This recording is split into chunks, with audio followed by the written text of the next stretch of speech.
Минатата недела објавивме дека Министерството за здравство купува 22 амбулантни возила по цена од 90.000 евра за парче. Проблемот во целата работа е што речиси исти такви возила пред еден месец ни подари Европската Унија. Но делегацијата на ЕУ ги набавила далеку поевтино, за околу 63.000 евра за парче. На тендерот на ЕУ се тркаа 7 фирми. Интересно, фирмата чија понуда беше избрана за најдобра на овој тендер беше дисквалификувана од јавната набавка на Министерството за здравство. Така, на владиниот ресор му преостана да ја избере единствената и далеку поскапа понуда, затоа што се пријавија само 2 фирми. Набавката што ја води Министерството за здравство ги издржа тестот на управна контрола и жалбата пред Комисијата за жалби по јавни набавки. Ништо од тоа сепак не објаснува како е можна толку голема разлика во цените. Имено, на тендерот на ЕУ на кој подсетуваме се барало незначително помалку медицинска опрема. Euroimpex била избрана за најдобар понудувач со цена од 63.400 евра без ДДВ по возило. На тендерот на Министерството за здравство, дисквалификуваната Euroimpex понудила цена по возило од 70.570 евра без ДДВ. Понудата на единствениот преостанат понудувач Автомобиле СК е значително повисоки 90.000 евра без ДДВ по возило. Затоа ги споредивме јавно достапните тендерски документации за да провериме кои се разликите меѓу барањата на тендерот на ЕУ и на Министерството за здравство. Најлесно се воочливи разликите во делот на медицинската опрема. И на двата тендера и тоа по идентичен редослед се бара преносен аспиратор, преносен респиратор, преносен дефибрилатор, зиден апарат за мерење притисок и десетина други уреди и помагала. Тоа што го нема на тендерот на ЕУ, а се бара на тендерот на здравство се неколку посетни уреди и инструменти.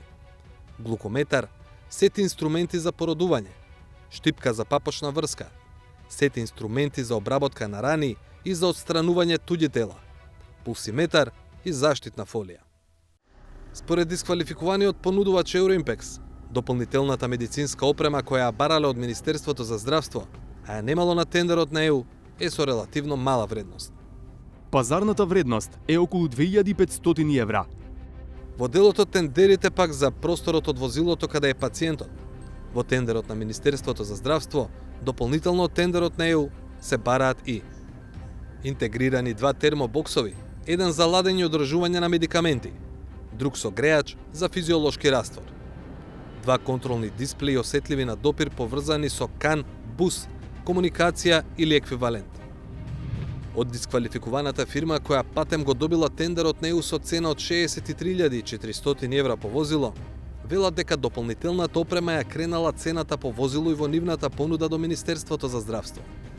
Но, додаваат, таа опрема не оправдува цената на избраната понуда.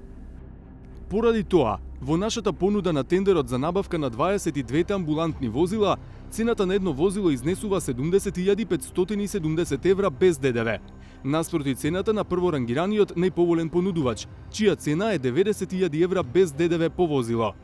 Генерално, доколку амбулантното возило не е опремено со дополнителна медицинска опрема, туку само со автоматско носило, кардиолошка столица или носило макази, цената на амбулантното возило изнесува од 38.000 до 40.000 евра. На крај, ги споредивме и димензиите на возилата кои се барале во тендерите, бидејќи токму поради тоа е дисквалификуван едниот понудувач. И во двата повика се бара возило чие меѓуоскино растојание е 3450 мм. Минималната должина пак во тендерот на ЕУ е 5400, а во тендерот на Министерството 5410 мм. Во тендерот на здравство се бара и поголема ширина од 2000 наспроти 1900 мм кај ЕУ. За висината пак, ЕУ бара таа да изнесува најмалку 2400, а здравство 2530 мм. За подсетување, токму висината е клучна што фирмата Euroimpex е дисквалификувана. Од оваа компанија тврдат дека ниту нивното возило Peugeot Boxer, ниту возилото на конкурентот Автомобиле СК, Fiat Ducato, не може да го исполнат условот да имаат меѓуоскино растојание од 3450 мм и висина над 2530 мм. Зошто се толку сигурни? Затоа што, велат, Peugeot Boxer, Fiat Ducato, Opel Movano и Citroen Jumper се едно исто возило кое се прави во фабрика во Италија, под капа на групацијата Stellantis. Се разликуваат само по значката на хубата. Токму разликите во милиметри во техничките спецификации можат да бидат факторот од што зависи дали на еден тендер ќе има или нема да има конкуренција.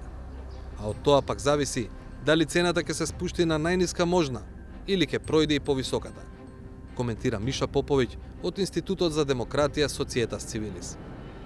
Дополнително додава тој, на тендерите на меѓународните организации понудувачите се однесуваат на еден начин, бидејќи очекуваат фер битка. На домашните тендери однесувањето е често поинакво.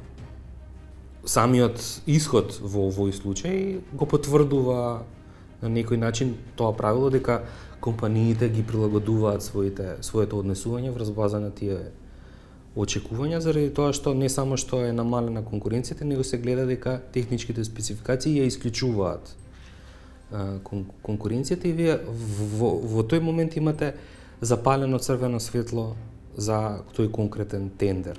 Општо во, да кажам, областа на јавните набавки, кога тендерот завршува со еден понудувач, а пазарот има повеќе понудувачи, тоа по автоматизам значи црвен сигнал дека треба дополнително да се проверува и да се гледа таа јавна набавка, што во случајот еве вие како медиум го правите.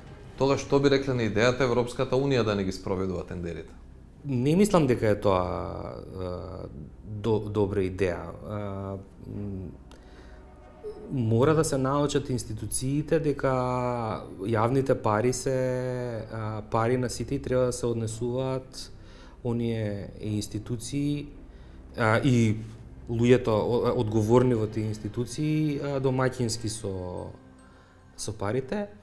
Во случај кога не се однесуваат, тоа е кривично дело. Иако одамна е направен изборот на најповолна понуда, а во меѓувреме заврши жалбената постапка, не е објавен договор за набавката на 22 возила. Зошто? Прашавме во Министерството за здравство. По 3 дена чекање, ова е интегралниот одговор кој го добивме. Во овој момент уште не е потпишан договорот за амбулантни возила со надоградена медицинска опрема за потребите на јавните здравствени установи. Дополнително ќе бидете информирани за чекорите кои ќе бидат преземени согласно позитивната законска регулатива. Во врска со тендерот, 360 степени уште минатата недела испрати прашања до вториот учесник во тендерот, Автомобиле СК, но немаме одговор. Одговор се уште немаме и од делегацијата на ЕУ, каде прашавме дали во изработката на тендерската документација со која тие ги купиле возилата по 63.000 евра, учествувале домашни експерти и од која институција. Не одговори и Државната комисија за спречување на корупцијата, дали ќе направат проверки на случајот под допрен глас.